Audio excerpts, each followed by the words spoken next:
Now in the West we have this notion, it's fairly modern, it's art for art's sake, right? It's like art as self-expression, maybe.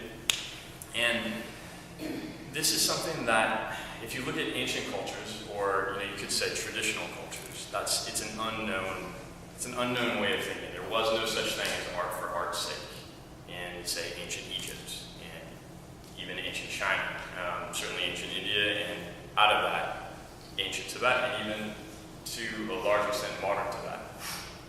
Every piece of art, every piece, literally was designed to draw your mind into this experience of your enlightened nature, an experience of who you truly are.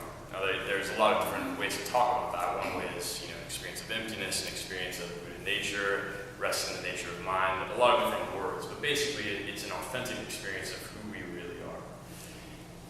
So that goes down even to the minutest design.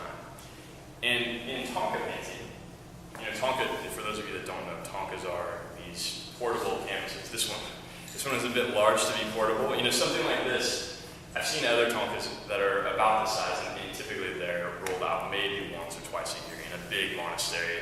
It's a big deal on a holiday. But you don't typically see these in monasteries just hanging out. And obviously it's not, even though you can roll it up and it is stored in a rolled position, it's not particularly portable. But if you look at the other smaller pieces, you can see that they are actually somewhat portable, and that goes along quite well with the nomadic nature of Tibetan culture. So, every aspect of this Thangka actually has layers upon layers of meaning. We're going to talk about some of those different layers of meaning. We're particularly going to look at the lens of teachers and transmission. But it's really important to know that there's very little that doesn't have a specific meaning that may not necessarily be obvious to those that have not received those teachings or even those initiations. And now that being said, they're not mutually exclusive. So we can talk about a very common formulation is outer, inner, and secret. So there's the outer understanding, there's the inner understanding, and then there could be a secret understanding.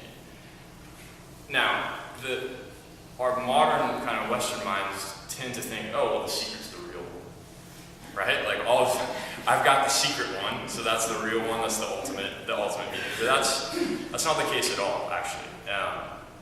None of them are mutually exclusive in the sense that it's yes and, it's not yes but. Right? So each one leads to another. But more importantly, it's important not to necessarily privilege one perspective over the other.